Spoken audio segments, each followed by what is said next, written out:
Hello and welcome to Correro, where we dissect the nation's most pressing issues and bring clarity to the conversations that matters. I am Godwin Sunday. Every year, thousands of Nigerians' lives are cut short on our highways, a grim reality that continues to haunt families and communities. According to the Federal Road Safety Corps, Nigeria records an average of 5,000 deaths and over 31,000 injuries from road accidents annually. Behind these numbers are stories of poor road conditions, reckless driving, inadequate vehicle maintenance, and most importantly, weak enforcement of safety regulations. But can these tragedies truly be prevented? Or are we trapped in a cycle of negligence and avoidable loss? What role do drivers, regulators, and policymakers play in rewriting this narrative? Joining us to shed light on the crucial conversation is Ambassador Eunice Odege, President of the Female Drivers Association of Nigeria, who will help us assess the nation's road safety realities and the steps needed to ensure safer roads for all. Stay tuned after this break. We'll begin the conversation in full. Please go nowhere.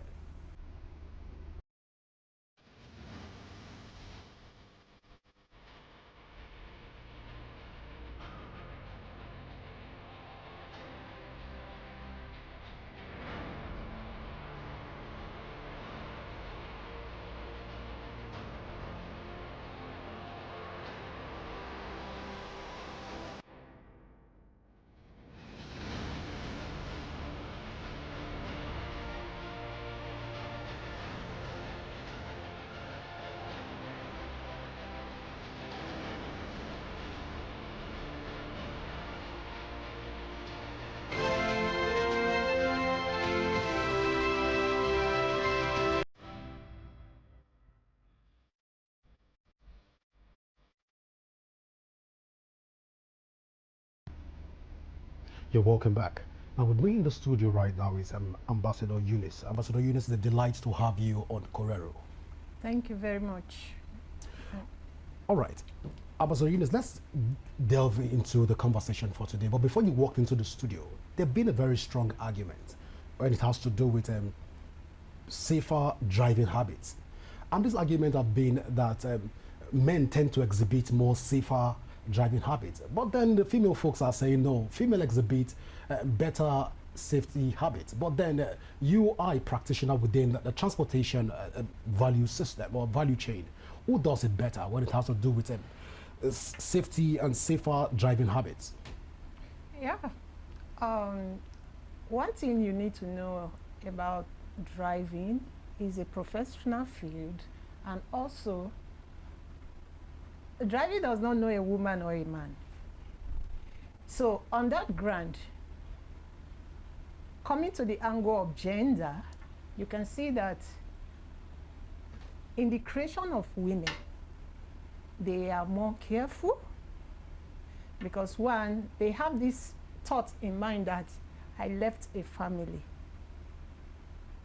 I need to do this, I need to do this, I need to take care of this. So women have that thought in mind, and those of us that are into transportation, we go with that mindset. That applies to how we handle the vehicle, how we use the road, everything is inside. So now, from statistics, the records of women involving in clashes or accidents are very, very few. Because they are careful in anything they are doing. And that carefulness applies to their professional job in the driving system. All right, so let's get to the business of the day, which has to do with the old road accidents and prevention in Nigeria. But looking at Nigeria as it stands today, how would you assess the current state of road safety and accident rates in general in the country? Well, it is alarming.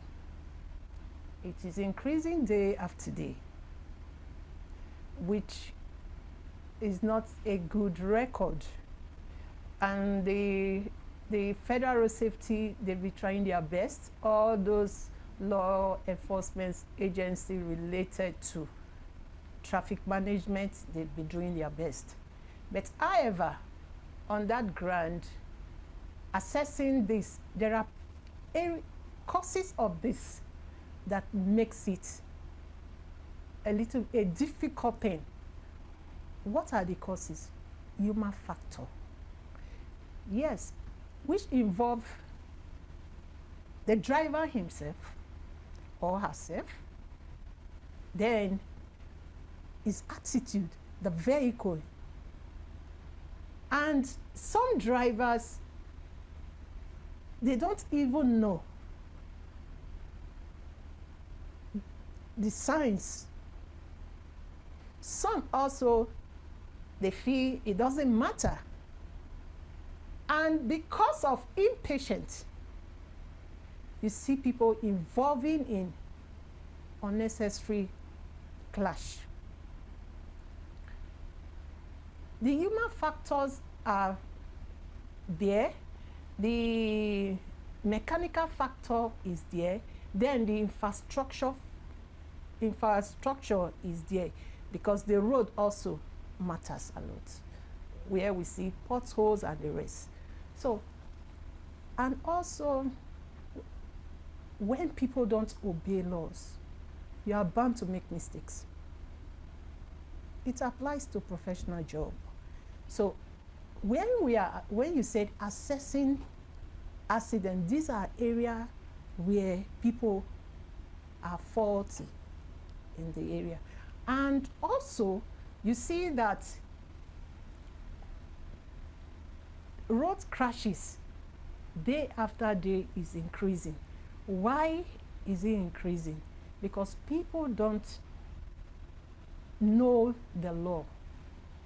The law is there, but people don't follow it.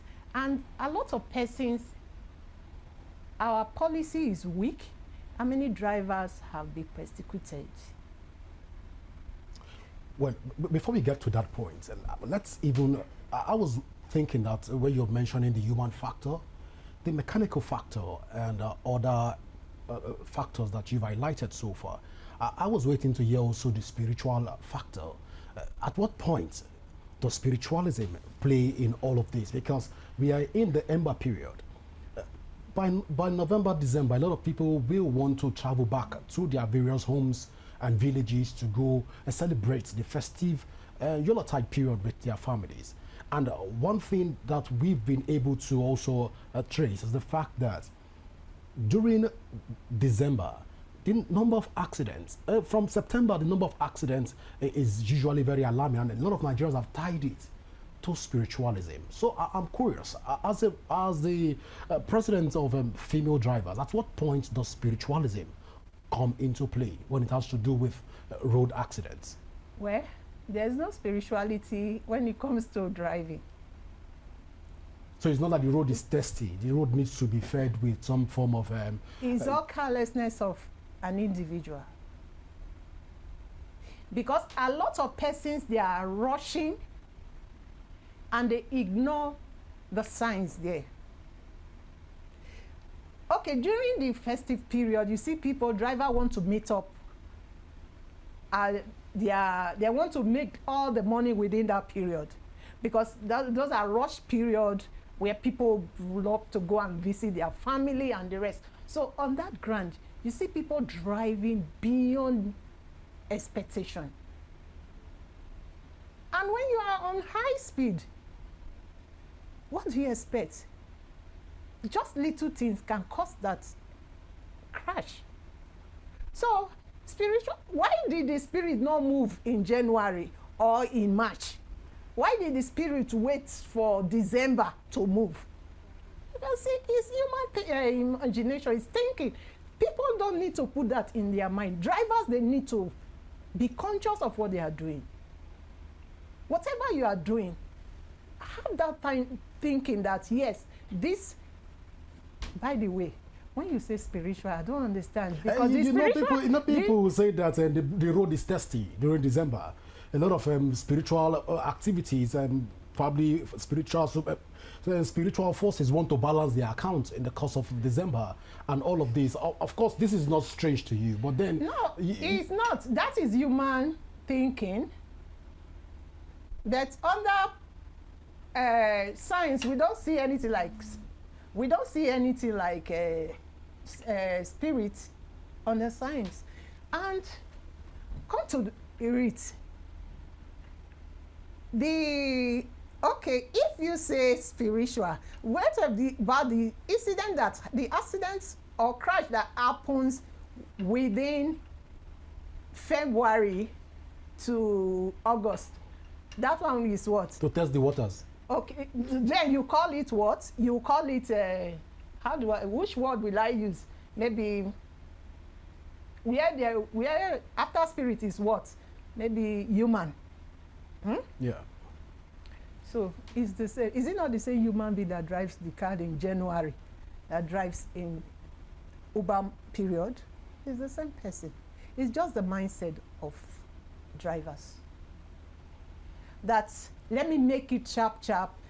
The impatience is what is involved. And also, the mechanical aspect is still involved. Then, lack of signs, regulation, obeying traffic rules. When people don't obey simple traffic rules, if you beat the traffic, is also an offense. Beating the traffic, you have caused the other person harm. Because the other person will say, I'm on my right, and something else. That is why you see some people, when things happen, they will just say, I didn't know this and this. So, to me, it's human thinking. All right, it's human thinking it is, but let's take the conversation further and look at the Female Drivers Association of Nigeria. A lot of people are curious. Why Female Drivers Association? What inspired this thought line? Nothing. Well, if you say why female driver, because it's needful. I mean, because when we hear the word drivers, it's a uniform word. It's a compound word, the way it sounds. Drivers does not discriminate, like you've rightly said. All drivers are drivers. But then, why Female Drivers Association of Nigeria? What inspired the thought? Yeah, what inspires me is that, one, I discovered that from our own research before we formed the association, we discovered that women is needed in this field. And we know with their presence, it will help to balance the gender and also the reasonings of drivers. And why we are here to encourage women. Some of them has the zeal to do it, but their passion is very low. I mean, the motivation is very low. So what we do, we just encourage such people to see how they can take this job. Why female driver? Yes, a lot of jobs are there, and we are homes helpers. So we have come into this field to see how we can also support our family, our husbands, and ourselves. All right, so let's talk in terms of accident prevention. Because when road accident happens, a lot of people will say that the children that these drivers have left behind are going to suffer. The family that they've left behind will also feel the brunt. Their wives also will also take a part of this. If it's a female driver, the husband will also share in all of this. But then, in terms of prevention, one thing I've stood out, and that is the fact that the average Nigerian drivers tend to have a particular philosophy when it has to do with driving, and that is the spirit of overtaking. I'm saying the word not spirit, not doing it with spiritualism, but then we'd have this culture of always want to overtake, want to speed off, and all of this. Now, we thought that on one hand, it is just a month thing, the men want to overtake. But right now, even within the Federal Capital Territory, women are driving with even faster speed than the men. When we look at this, are we ready to talk about prevention, even in Nigeria as a whole, with the alarming rate of overspeeding that we're seeing right now? Yeah, where the law is weak. The government need to strengthen the law in regards to traffic management. Because one, if the law is strict, I think people will be normal to do the right thing. Because where you see some persons are uneducated in the field and the educated ones, everybody now look equal. They are now the same. So, but if the law is there to guide each of us, when you commit an offense, you face it totally. I think every one of us will stand up for it. When you can see a lot of vehicles, they carry overload. Then you see people overtaking where it is not necessary. Some people don't even know that there are points you cannot overtake. But because nobody is looking at them and they feel, I can drive and I don't bloody care. So when drivers are thinking that the law should be there to guide you. So now, technology needs to be involved, which is our CCTV camera. They need to be installed. So that when you misbehave, at least the camera will pick you up. And you go and face the law. So why people are doing this and going scot-free is because nobody is knocking at their door to tell them that come. Or just like when we go outside the country, when you commit an offense, the day you are going to do your license, renew your papers, then you will renew your problem, attend to the offenses you've committed. But it's not done like that in Nigeria. If we can replicate it in this country, I think it will help reduce these causes. So as it stands right now, we're not ready for that conversation when it has to do with prevention of accidents. Yeah, or we are not ripe for the conversation. No, we are. As a nation, we are. So we need to take it up. We need enforcement on it. We need enforcement to take this job, these laws up. All right. Another conversation is that every driver on the road, you find a driver with all drivers, even within the Federal Capital Territory, Abuja, Kaduna, Port Harcourt. One thing I've been sacrosanct, and that thing is that all drivers are right on the road. When we have this mentality, how do we begin to reorientate ourselves in order to address this concern? Because it is worrisome. All drivers are right. A driver carrying overloading in his car is right. A driver putting a child that's supposed to be behind the wheel in front of the wheel is right. We've seen all of this rightness in the system. How do we begin to reorientate ourselves in this regard? Or should we just allow you to slide and allow you to just flow? That is why we need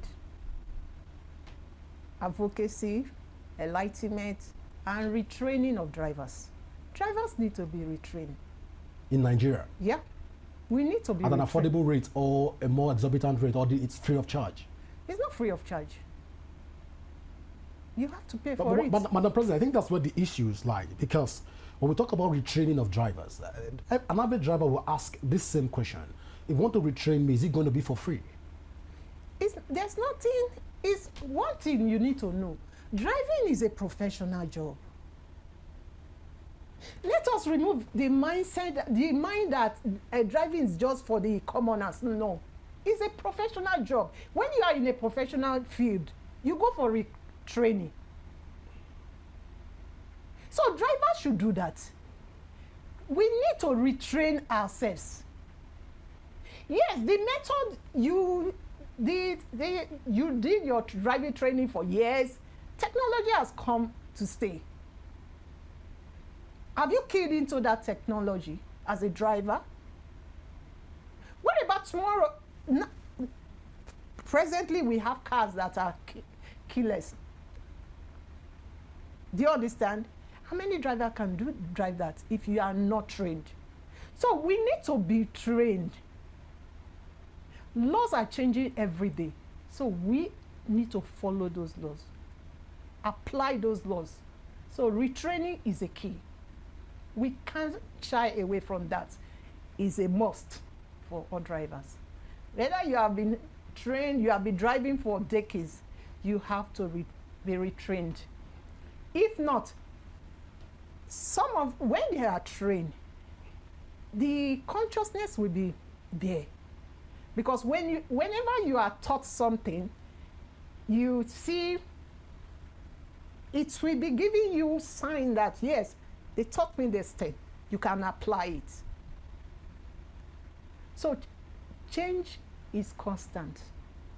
So drivers, as a drivers, we need to be retrained. You don't need to deliberate on that. You pay for it. You pay for it. On a subsidized rate? Well, I think I don't like using free. I don't like the word free. Because whatever you give for free, it has no value. But when you pay for something, you value it because you know you suffer together. Well, Madam President, looking at the current economic reality, you tell a commercial bus driver to be trained, to be retrained, and he's supposed to pay a certain fee. Would that be fair on the commercial bus driver that on a daily basis, he gets tickets for security, he gets tickets for the park, he gets tickets, he gets all of this play out put together for a commercial bus driver, telling him to pay a certain amount for a training? Would it be fair to that commercial bus driver? Well, to me, it will be fair because one, that is your business.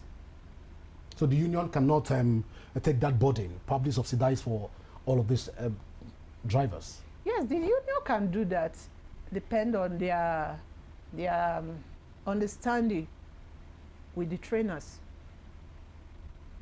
Okay. Just like female drivers, they do train us. So if union can say, okay, I think some unions are doing it, some licensed operators, they are doing it. So drivers need to be retrained. Being a commercial driver, that is why you need to be retrained. Because the training involves a lot of things. Teaching you how to apply the road, use the road, and how to meet your relationship with your passengers. A lot of things involved in those training that will make you look, drive safely. So please, we can't shy away from training. All right, Madam President, there is also this conversation that I said when you get to the studio, bring it to your table. Looking at the number of female drivers that are involved in commercial activities. Of course, you've said women are more focused when it has to do with driving because safety is their paramount concern. So one would believe that if more females are coming into the driving space, we'll have more safer highways and we have more safer driving skills and driving safety regulations being upheld. But then a lot of women tend to shy away from the commercial angle of driving.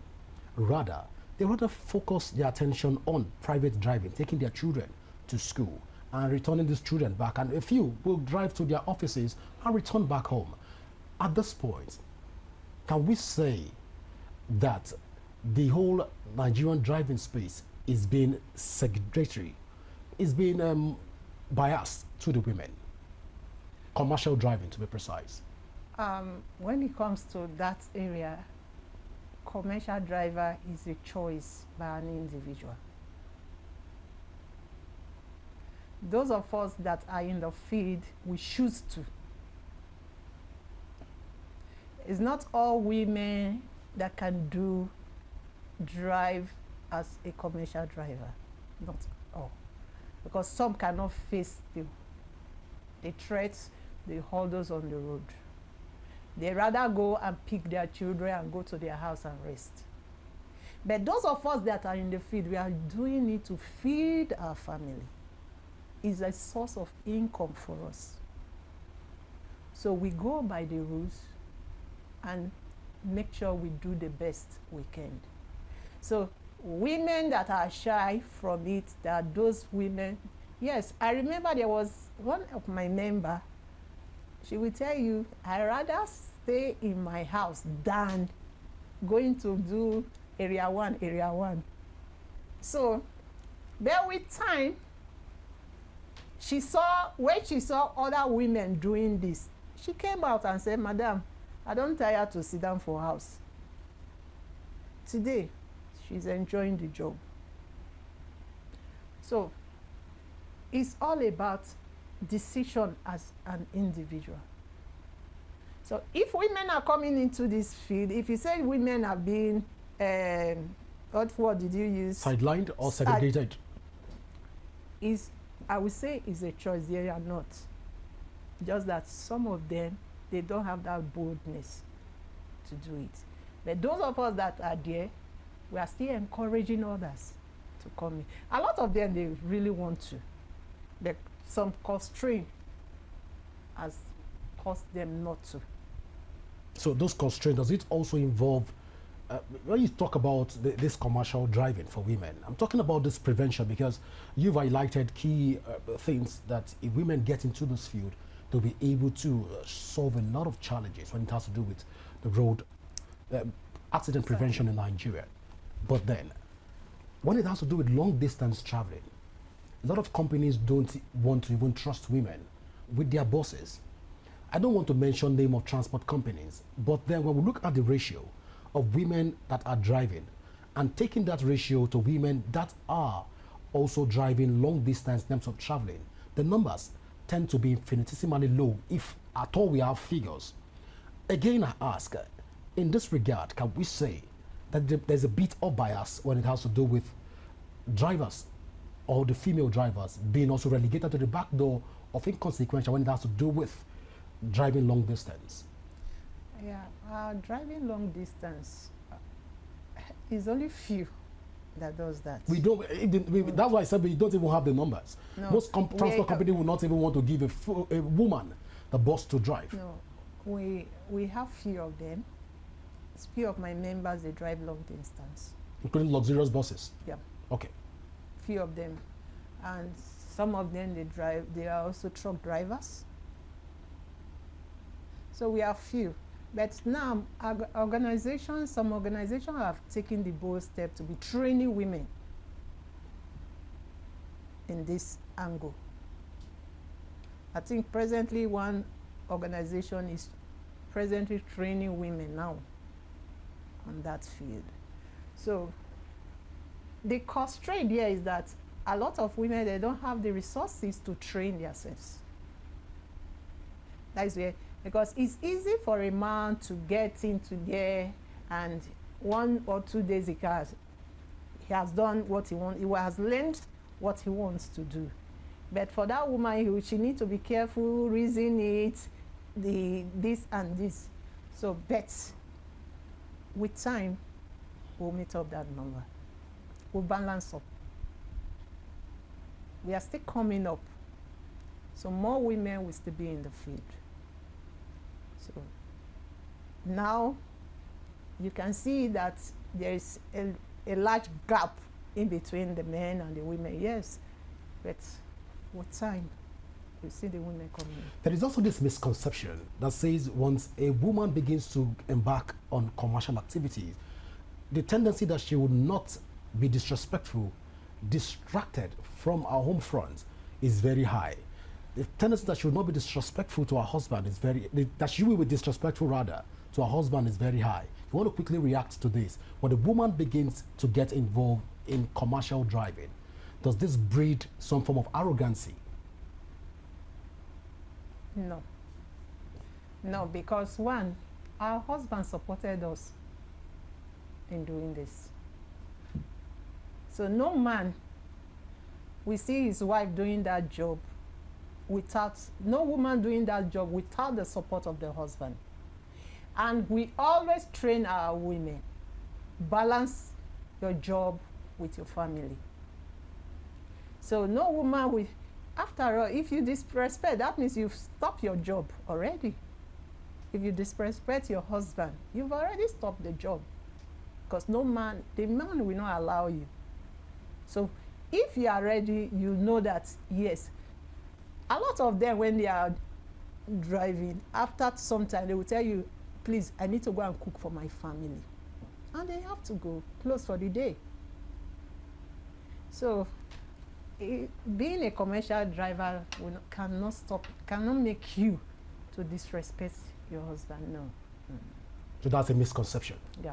All right. There's also this speculation that across Nigeria, we don't get to see women involved in a National Union of Road Transport Workers activities. That a number of women tend to shy away when it has to do with union practices. And if women are part of the process, perhaps what they sell in most of the parks, like the baraga, like it's usually called, the small bottles that they sell in parks, will be discouraged if women are part of those decision-making body. But then we don't see women. You want to quickly react to this. Is it that women are deliberately avoiding union activities when it has to do with Road Union Transport Workers Association? You know why I'm laughing? Okay. Well, one, the union, they have this mindset that they are the one in charge. I can remember an incident that happened when we had a program and a transport union came and said they couldn't allow us because we are threats to them. So in that area, we as female driver, we belong to the union, licensed union. And to be honest with you, none of us have been given the privilege to lead. It's still a challenge in that field. I remember I was just the one woman among 36 men. Even when I raised my voice, they will just say, ah, madam. And so it's really, women have not been given that opportunity to take leadership. Rather, they will just give you women leader. It's not women leader. You need to be in the decision making. That is what we want. Because if we are there, we can help to brainstorm and bring us ideas. Things that, because we know how our family is, and we apply them. But I'm going to plead to the transport unions that they should consider women in their leadership, because these women need to play a key role in that leadership. All right, so I asked that particular question because we have a lot of situation, even within the Nigerian motor parks, and a lot of people have alleged that the origin of road accidents starts from the park. A lot of these drivers will pick sachets. I don't want to start mentioning brands, but you are a practitioner, you're on the field, you understand some of this conversation and concerned by Nigerians. They pick sachets and they just sip a bit and they become intoxicated. And as such, they begin to see the car like a flying angel and they want to fly the car. Now, if women are not part of the decision-making body, again I ask, are we serious about accident prevention in Nigeria when you look at it critically? Yes, until we put all things in order, we cannot stop. Accidents will not stop. So factors need to be considered. Women need to be in leadership. I still repeat it. Because one, there's no woman that will be driving that wants to go and take substance before she moves. It's not possible. Because one, she has that motherly heart that as I'm going, my family is waiting for me. Though the men thinks like that, but you know, what a woman will consider to make, let me not step on this. A man can just move and.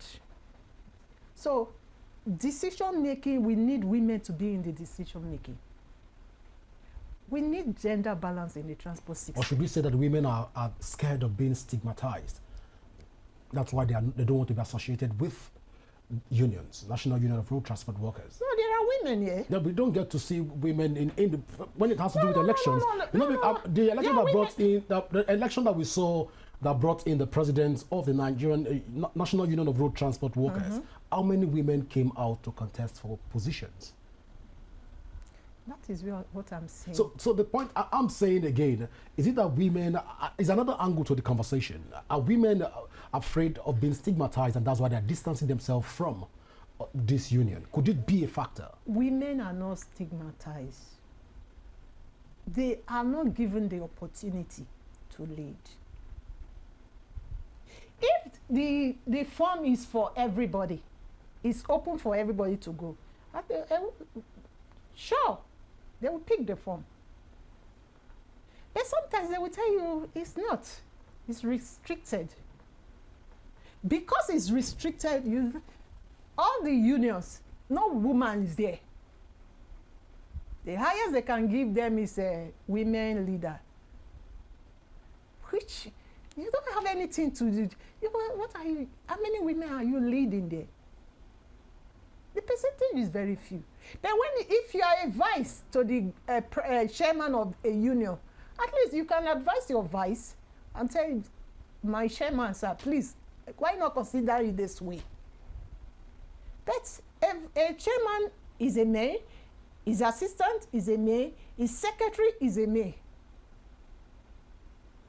Until they open it to make it flexible that everybody can contest, then women can take the challenge, they can come up. So that is what we are pleading for, that they should give women this opportunity to be into leadership in transportation.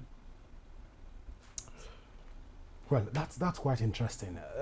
I'm admitting that our time is fast spent, but I won't let you go without touching this also part of the conversation. A lot of female children, again, I'm bringing female concern because coming from your jurisdiction, you are the president of Female Drivers Association of Nigeria, so this is your primary constituency. So let me exhaust all my questions in this regard, because I don't know when next we'll have another female driver come around in the studio, but then since we have you here, let's go through all of this. A lot of the girl child will rather pick, you've said driving is a profession. A lot of girl child will rather turn a blind eye to driving as a profession other than want to get involved. As a mother, what will be your recommendation to even the female children out there that see driving from one side, perhaps as especially commercial driving from one angle, seeing it as one profession you embark on because there are no white collar jobs, there are no jobs anywhere. So you fall back to something, and that thing you fall back to becomes driving. So driving becomes an accidental engagement for in the light of this whole conversation. What would be your advice to female children out there, even looking at it from the whole perspective? Okay. What is there is that let me use myself as an example. When I started this job, my family was against it. That's the stigmatization. And because they were not seeing what I was seeing, it took them time to believe in my vision. So as a mother, it all depends on the child.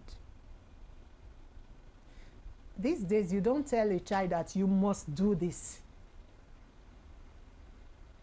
If a child comes up and says, I want to be a driver, you encourage the child. Tell the child the advantage and disadvantage in it. Have you really gone into study what you want to do? Have you taken it into consideration to do it? Fine. If you said yes, so yeah, go ahead. Because to me, I feel while we were in the field, some people mock us that what are we doing in a male-dominated field? And is it because we don't have job? I'm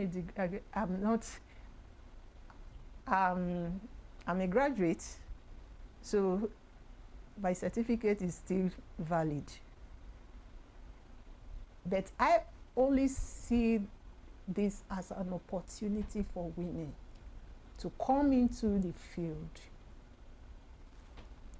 and also looking at the safety aspect of it, how women can help to reduce crashes. Because if there are more, crashes will be reduced. So if my child today says she wants to be a driver, fine. I see it from a professional angle. Until we, as Nigerians, until we zero our mind, take our mind out of that mindset that there are some profession that a woman should not be. Until we zero our mind from that, we won't get what we are doing. All right, Madam President, a lot of female drivers across the world right now are watching you, and I know you want to speak to them, especially now that in a few days from now we'll be saying goodbye to the current month. I will be delving into another month. But then, I want to speak quickly to female drivers across the world on safety, even on the roads, as they begin to plan to travel and as they journey through the roads on a daily basis. Yeah, as women, I will always tell them, please let them be careful, take care of yourself, have good rest before you move, and also take care of your car and know your surrounding. Whenever you are driving, you don't know where you are going. So because with your carefulness, you learn, everybody is happy to see you back, arrive safe. So go with that mindset that I will arrive safe, but be prepared. Obey the rules, traffic rules, obey them. Be the only reasonable driver on the road. The other person, you are the one to correct the one behind you because you are reasonable. So women, let's be good road users on the road. Well, I believe women across the world, especially female drivers, are listening to you at this point. And I want to say, Madam President, thank you so much for finding out time to be with us here on Korero. Thank you very much. I appreciate it. Well, viewers, this is how far we can go today on the show. Don't forget that you can follow us across all our social media handle currently showing on your screen. And you can also download the Rapid TV app from your Android and iOS devices to keep track of our broadcast. My name is Godwin Sunday. Always remember that peace and unity are the pathways to progress. Do enjoy the rest of your evening. Bye for now.